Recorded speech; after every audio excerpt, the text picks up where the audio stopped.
Bonjour à toutes et à tous, je suis ravie de vous retrouver. Moi, c'est Clémentine. Aujourd'hui, on est là pour parler d'entrepreneuriat au féminin. Évidemment, messieurs, vous aurez aussi de superbes conseils, donc prenez des notes.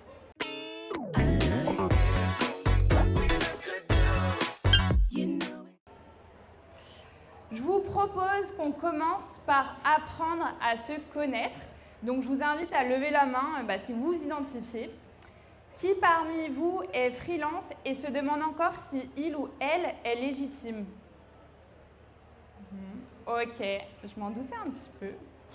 Qui a l'impression de travailler beaucoup, mais de ne pas encore avoir le chiffre d'affaires qu'il ou elle mérite? Ok. Et qui a l'impression que oui, elle pourrait être vraiment une girl boss et gagner plus, mais ne sait pas par où commencer? Ok, je vois pas mal de mains se lever, très bien. Et bien, ça tombe bien, mesdames et messieurs, car dans les 20 prochaines minutes, je vais vous donner les clés pour devenir une femme entrepreneur rentable, confiante et surtout gagner ce que vous méritez avec un plan d'action concret et applicable en 3 étapes. Mais avant ça, je vous propose de vous en dire un petit peu plus sur moi et sur mon histoire. Donc, mon histoire de community manager freelance en galère à entrepreneuse épanouie et rentable. Donc, moi, c'est Clémentine et à la base, j'avais suivi un parcours on ne peut plus classique. J'ai été diplômée d'un master en stratégie digitale.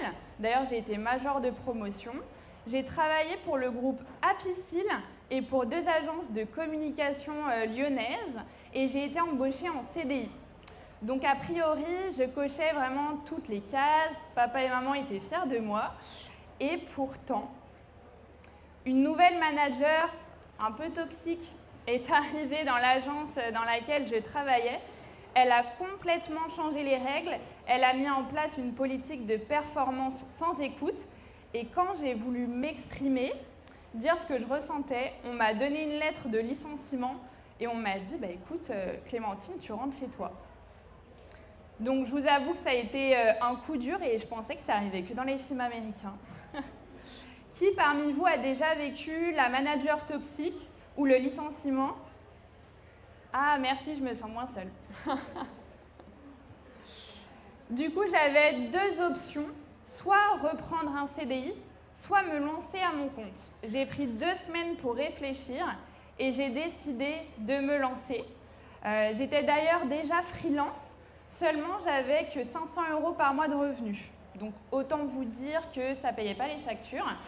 J'ai eu l'impression de sauter dans le vide quand j'ai commencé à entreprendre et j'avais peur de manquer d'argent et de me mettre en danger. Mais je voulais quand même changer les choses, donc j'ai tenté ma chance. Pour ça, j'ai tout de suite investi dans un coaching en vente parce que j'étais pressée de générer des revenus. Je me suis acharnée et j'ai appliqué vraiment 100% des conseils de mon coach. Et en l'espace de 6 semaines, je suis passée de 500 € à 5 000 € par mois. Et j'ai décidé d'aller plus loin parce que j'étais déjà community manager depuis plusieurs années. Je me lassais un petit peu. Donc j'ai lancé mon coaching en vente. J'ai déployé ma visibilité sur LinkedIn, comme vous l'a recommandé Romain juste avant. Et sur Instagram, j'ai prospecté évidemment à fond. Et j'ai atteint 77 000 € de chiffre d'affaires lors de ma première année. J'ai décidé de m'entourer, j'ai pris confiance en moi et plaisir dans mon métier. J'ai recruté une assistante d'ailleurs dans mon équipe dès la première année. Première leçon déjà à retenir, mesdames et messieurs, investir sur soi est la meilleure des décisions. Maîtriser la vente est la clé de n'importe quel business et évidemment encore plus en tant que femme, c'est essentiel de savoir faire de l'argent. Deuxième leçon, vendre, c'est aider. Quand j'ai compris ça, c'est là que tout a changé dans ma vision des choses et dans mon business. Pour vous faire un petit parcours plus rapide, j'ai accéléré ma croissance de 2021 à 2026. J'ai pris conscience que j'avais une vraie mission de vie à accompagner les femmes à s'émanciper en générant de l'argent et j'ai senti que j'étais là où je devais être. C'est comme ça que j'ai lancé un coaching de groupe Destination Girl Boss orienté vraiment sur la partie vente. Et j'ai une cible chouchou, les assistantes virtuelles. Et c'est comme ça que j'ai décidé de lancer Destination Assistante Virtuelle avec Héloïse juste ici en 2024. Et on forme et on fait du placement également d'assistantes chez les dirigeants. Donc, troisième leçon, seul on va vite, mais entouré on va plus loin, mesdames. J'ai fait appel à des freelances et c'est ça qui m'a propulsée. La seule différence entre là où vous êtes et là où vous voulez être, c'est le passage à l'action. Donc, ce que je dis toujours à mes clientes, réfléchissez moins et agissez plus, mesdames. Je vois que ça rigole, peut-être que certaines se reconnaissent dans cette phrase. Aujourd'hui, j'ai une société et une vie que j'aurais pas osé rêver avoir à 27 ans. J'accompagne des femmes à s'émanciper en maîtrisant la vente et ça me fait carrément vibrer. Et j'ai aussi pour mission de démocratiser l'assistanat indépendant en France pour réduire la charge mentale des dirigeants et des dirigeantes. Donc aujourd'hui, en déployant toutes ces actions, je réunis une communauté de plus de 32 000 personnes sur les réseaux. J'ai cumulé 8 ans d'expérience en vente et j'ai accompagné 260 indépendantes à vivre de leur activité. Et je vais vous partager maintenant mes conseils et un plan d'action pour progresser et vous sentir légitime dès aujourd'hui, mesdames. Clé numéro 1, la vente. Prospecter chaque jour. Alors, je ne sais pas si ce conseil vous fait spécialement plaisir, mais beaucoup d'entre vous le savent déjà, mais peu le font vraiment. Et vous savez que vous devez prospecter, mais vous ne le faites pas. Pourquoi? Peut-être que vous avez peur de passer pour une vendeuse de tapis, peur de déranger, vous estimez que les gens qui vous prospectent vous saoulent et vous n'avez pas envie de faire la même chose. Est-ce que j'ai raison? Ah, je vois les... Ok. Eh bien, écoutez, c'est normal, c'est naturel. En réalité, si on revient à la préhistoire, alors vous inquiétez pas, je ne vais pas vous enquiquiner avec un cours d'histoire, mais à l'époque, les hommes de la préhistoire, eh ben, ils avaient besoin de fonctionner en meute pour survivre face aux dangers de la faune et de la flore. Donc pour nous protéger, notre cerveau il a créé la peur du rejet. C'était une peur assez utile à l'époque. Malheureusement, bad news, votre cerveau il n'a pas fait la mise à jour là en 2026. Du coup, vous avez toutes et tous la peur naturelle du rejet. C'est pour ça que vous n'aimez pas prospecter. Mais prenez un petit peu de recul. Quelle est la pire chose qui puisse arriver? Qu'on vous dise, par exemple, Soraya, non, je ne suis pas intéressée par tes services. Est-ce que c'est un problème? Est-ce que c'est un drame? Je ne pense pas. Pas de prospection, pas de chiffre d'affaires. Ok? Donc si vous ne prospectez pas, vous ne risquez pas d'aller trouver des clients. Ou bien si aujourd'hui vous avez des clients grâce au bouche à oreille, si vous perdez un gros contrat, vous ne serez pas capable de rebondir. Ça aussi, c'est un problème. Donc oui, peut-être que vous êtes un petit peu mal à l'aise à l'idée de prospecter, c'est ok. Mais si vous dépassez cette peur, vous allez pouvoir aider vos clients, incarner un modèle pour vos enfants, gâter vos proches, vous libérer du stress financier et réussir à vous sentir évidemment fier de vous. Et ça, c'est quand même pas mal. Donc à votre avis, est-ce que ça vaut la peine de vendre? Oui. Je parie que oui. Pourtant, en freelance, les femmes gagnent en moyenne 88% du revenu de leurs homologues masculins. Et moi, ce que je vais vous partager, c'est une méthode simple. Alors, déjà pour aller chercher les 12% qui manquent, mais peut-être même les dépasser, pourquoi pas. Alors, une méthode simple en prospection, là, que vous pouvez toutes et tous appliquer. Prospecter 10 personnes par jour. En soi, ça prend 30 minutes. Donc, je pense que vous pouvez le caler dans vos agendas. Vous pouvez le faire sur Instagram, LinkedIn ou sur des événements comme aujourd'hui. Pour ça, déterminez votre cible, parce que si vous ne savez pas qui aller prospecter, ça va être un peu dur. Envoyez des messages de prospection à chaud aux personnes qui vous connaissent déjà, parce qu'ils vont plus facilement vous répondre. Et si vous n'avez pas d'audience, je vous invite à envoyer des messages aussi de prospection à froid. Ne faites pas l'erreur d'arriver comme un bourrin et de parler directement de vos services. Hello, moi c'est Marie, je propose tel service, est-ce que vous êtes intéressé? Ça ne va pas fonctionner. Donc prenez plutôt le temps de vous intéresser sincèrement à la personne à qui vous parlez, à ses ambitions, et si vous pouvez l'aider, vous lui proposez un appel découverte. Si vous ne pouvez pas l'aider, vous la laissez tranquille, tout simplement. Et en étant régulière, vous pouvez générer jusqu'à 5 appels par semaine. En suivant, vous voyez le petit entonnoir que je vous ai mis sur le côté, en d'abord prenant le temps de comprendre votre prospect, lui faire parler de sa problématique, s'il a un besoin, lui faire reconnaître son besoin et à ce moment-là, l'aider. Si la personne ne reconnaît pas de besoin, tout simplement, on ne va pas lui proposer un appel. C'est comme ça qu'on va faire de la vente éthique. Donc de mon côté, évidemment, depuis 6 ans maintenant, je prospecte énormément et j'ai signé beaucoup de mes clientes comme ça. Celles qui sont devant pourront le témoigner. Par exemple, j'ai signé Chloé par ma prospection. J'ai d'abord pris le temps de rebondir à un de ses commentaires et j'ai appris sincèrement à la connaître. Donc je prends le même parti pris d'ailleurs que Romain. Je suis contre le fait de faire de la prospection de masse. Je vous conseille plutôt de créer des vraies relations, c'est ce qui va marcher. Donc j'apprends sincèrement à connaître Chloé. On creuse l'échange, je comprends son parcours, sa vie, ses désirs, là où elle a envie d'aller. Je lui donne des conseils et je lui propose un rendez-vous pour aller plus loin. Résultat, on a travaillé ensemble. Elle a rejoint Destination Assistante Virtuelle et elle a signé 3 clients. Avant, Chloé, elle n'aimait pas du tout vendre. Elle était assez inquiète à l'idée de le faire. Aujourd'hui, elle aime l'idée de s'intéresser, découvrir et de réellement aider des personnes. Donc l'entrepreneuriat au féminin, selon moi, c'est vendre.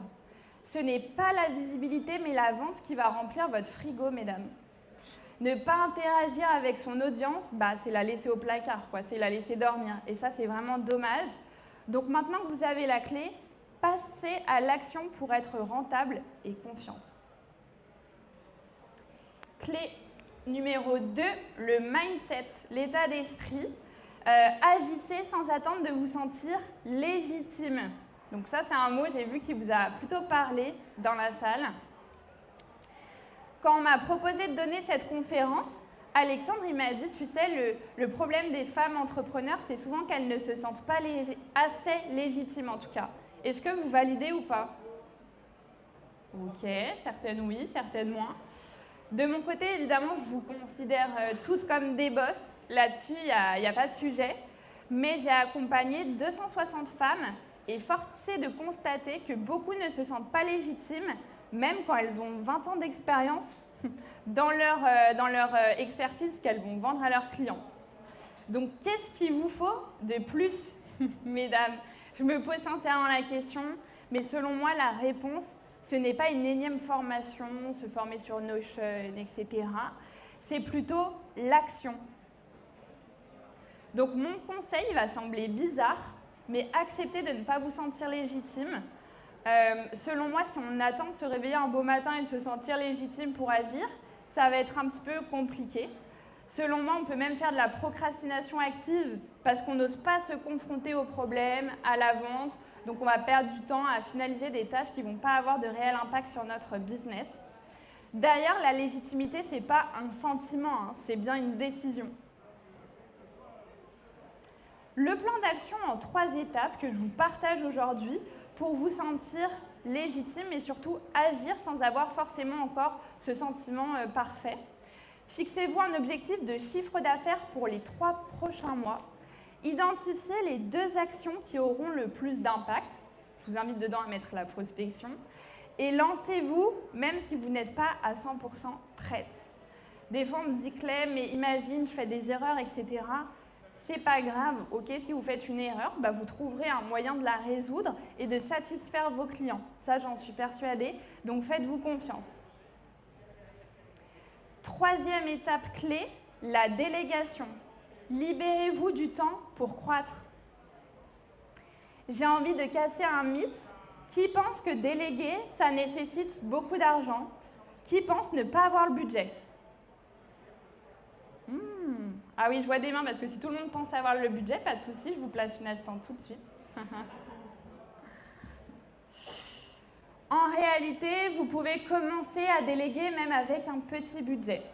Ok, une assistante en moyenne, c'est minimum 40 € de l'heure, mais du coup, à partir de 40 €, on peut commencer à déléguer. Avec 4 heures par mois, par exemple, déjà, on peut se libérer du temps sur des visuels, de l'administratif, du customer care. Ça va vous permettre de vous concentrer sur des valeurs à forte valeur ajoutée. Donc, par exemple, la vente, l'acquisition de clients, votre croissance, ça doit être vraiment votre ambition première, et de déléguer des tâches à faible valeur ajoutée où ce n'est pas vous qui allez amener une vraie transformation. Le fait de payer quelqu'un aussi, ça je le constate, ça vous responsabilise, vous vous sentez obligé de le payer et donc ça vous motive à générer du chiffre.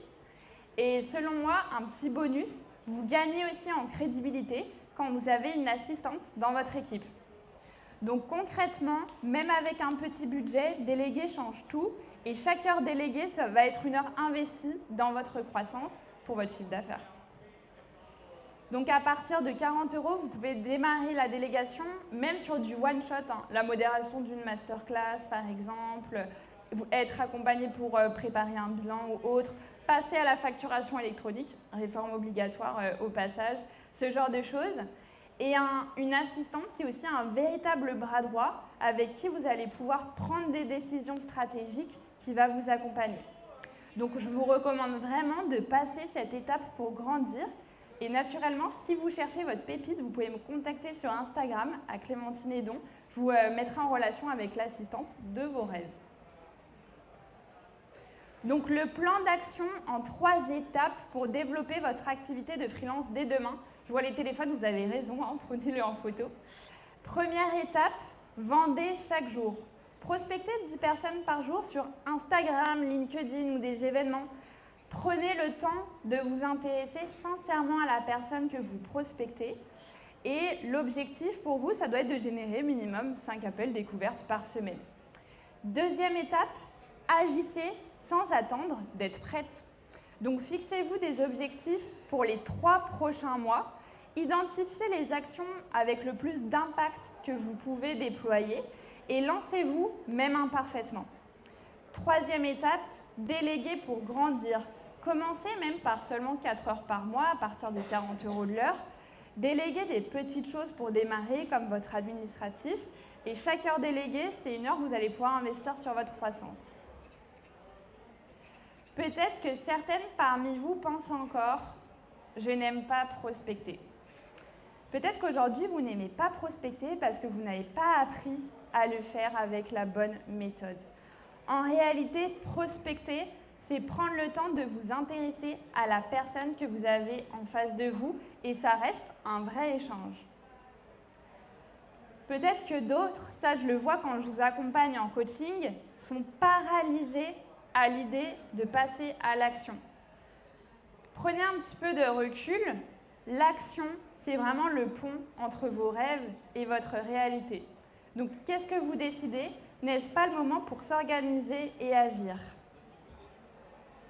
J'ai par exemple accompagné Laurence Picot au sein de mon programme, qui était assistante et fondatrice de Happy Calliope. Elle a rejoint Destination Assistante Virtuelle car elle n'aimait pas du tout prospecter, elle manquait de clients et elle avait un revenu qui stagnait à 700 € par mois. Aujourd'hui, en déployant des actions commerciales et de prospection, elle est passée de 700 à 3 500 € par mois. Elle s'est également associée à une consoeur de sa propre promotion et elle prospecte et elle vend parce que tout simplement, elle aime aider ses clients. Héloïse aussi, qui est juste ici, elle a accompagné Charles, dirigeant d'une agence d'experts web à Lyon. À l'époque, il était solo, il a pris une assistante que 6 heures par mois. Puis petit à petit, elle l'a accompagné et aujourd'hui, 8 ans après, il dirige une agence.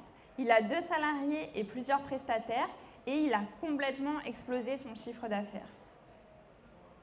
Alors si comme eux, vous voulez dépasser vos craintes et être une véritable boss, en plus d'appliquer les conseils que je viens de vous partager, je vous partage une checklist, donc vous pouvez la scanner juste ici pour la récupérer par mail, sur comment commencer à déléguer les tâches à faible valeur ajoutée et vous concentrer sur votre cœur de métier pour pour atteindre ou dépasser 5 000 € par mois de chiffre d'affaires. Les premières parmi vous qui la téléchargent, je vous offrirai également une session one-one avec moi. Donc je vous laisse 2-3 minutes pour scanner si vous avez besoin. Je pourrais vous la remettre, je vois les petits téléphones. Je pourrais vous la remettre aussi juste après si vous voulez. Ok. Si vous aviez qu'une seule chose à retenir, mesdames, réfléchissez moins et agissez plus.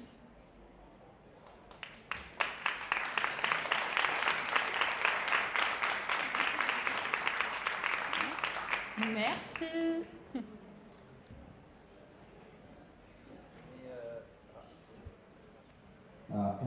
Mais merci à toi, Clémentine. On applaudit encore.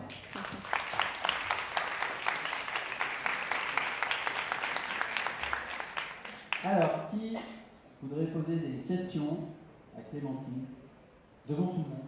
C'est le moment. Allez, premier rang, ça m'arrange. Bonjour Clémentine. Moi j'ai une question. Quelle est l'action, toi, qui t'a vraiment aidé à faire grimper ton business? Tu as parlé de délégation. Est-ce qu'il y a autre chose que tu recommanderais à des personnes aujourd'hui? Pour développer la croissance de mon business, il y a eu plusieurs piliers. Effectivement, la délégation, parce que si je ne m'étais pas entourée, j'aurais eu une limite de clients que je ne pouvais pas dépasser. Donc, je me suis rapidement entourée d'une assistante administrative et aussi d'un community manager freelance.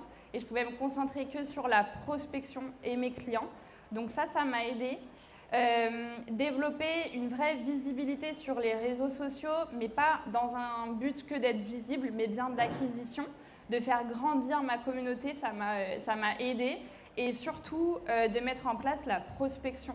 En réalité, c'est les nerfs de la guerre et je trouve que c'est un élément différenciant parce qu'aujourd'hui, beaucoup de personnes veulent seulement poster, n'ont pas envie de prospecter et du coup, celles qui le font sortent leur épingle du jeu.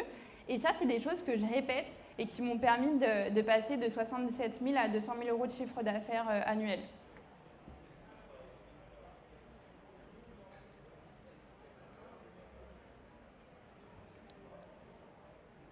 Est-ce qu'on a d'autres questions pour Clémentine? N'hésitez pas. Sinon, vous savez que de toute façon, tout comme Romain, vous allez pouvoir retrouver Clémentine dans la journée. Bonjour.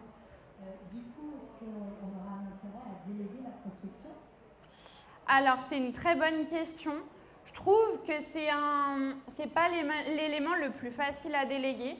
Moi, je recommande de le déléguer dans un second temps quand on est déjà capable de le faire soi-même et qu'on a des résultats. Parce que si on n'arrive pas à le faire soi-même, c'est compliqué de former quelqu'un à vendre votre produit, vous voyez. Donc, je trouve qu'il faut d'abord en fait le maîtriser vous-même. Il faut être capable, quoi qu'il arrive, quand on est chef d'entreprise, d'aller chercher ses clients. Mais une fois qu'on scale énormément, ça peut être bien de prendre une personne en prospection. Toutefois, il faut vraiment, je trouve, bien la former, qu'elle comprenne ton univers aussi, parce que forcément, il faut que le client il s'imprègne. Mais en principe, dans un business, le meilleur vendeur, c'est vous. Les gens, ce qu'ils achètent, c'est vous.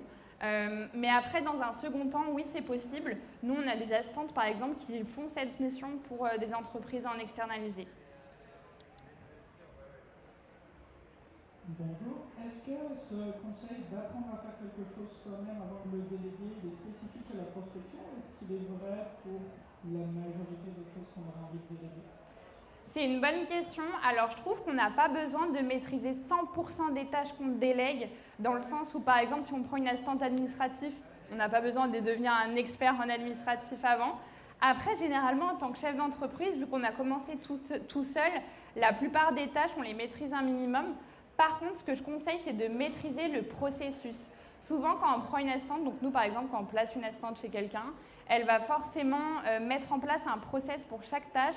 Et je trouve que c'est bien de le valider et qu'après, le process appartienne à l'entreprise pour être capable soit après de le passer à une autre personne ou même de le faire soi-même si on a besoin. C'est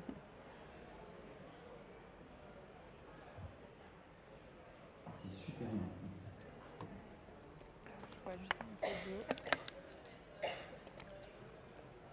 Bonjour, merci beaucoup pour la conférence, c'était passionnant. Et je voulais savoir quelles sont les tâches habituelles qu'on pourrait déléguer, parce que j'ai du mal un petit peu à voir ce qu'on pourrait déléguer. Oh waouh, il y en a tellement. On peut déléguer toute la partie gestion administrative, donc facturation, devis, facture, etc. On peut déléguer la pré-comptabilité si on est en société, pas la comptabilité, ça c'est votre cabinet comptable, mais la pré-comptabilité, ça oui. La gestion de sa boîte mail, par exemple. On peut aussi déléguer, si on est sur les réseaux sociaux, de la création de visuels, routine d'engagement, modération, réponse à des messages, etc. On peut déléguer aussi du customer care. Donc, par exemple, c'est du suivi client, du SAV. Donc ça, par exemple, c'est des choses qu'on peut déléguer. Si nous, en ce moment, on a beaucoup de demandes sur de la relance d'impayés. C'est quelque chose, vous n'aimez pas faire ça. Pourtant, c'est important. Donc ça, c'est quelque chose qu'on peut déléguer aussi. Si, par exemple, on organise des événements pour ses clients, on peut le déléguer. Si vous faites des conférences en ligne, vous pouvez déléguer la personne qui va faire la modération dans le chat. Si vous avez besoin de créer une landing page, vous pouvez le déléguer. J'ai des clientes aussi qui font de la réponse aux appels d'offres de manière externalisée, d'autres les ressources humaines, d'autres la paye. Quasiment tout, je dirais, en vrai, peut se déléguer. Donc, ce que je te conseille, c'est de commencer par lister par pôle toutes les différentes tâches que tu fais dans ton business et voir lesquelles sont les plus faciles à déléguer pour toi, pour démarrer. Après, petit à petit, tu crées une relation de confiance avec ton assistante et tu seras plus à l'aise à déléguer de plus en plus, quoi.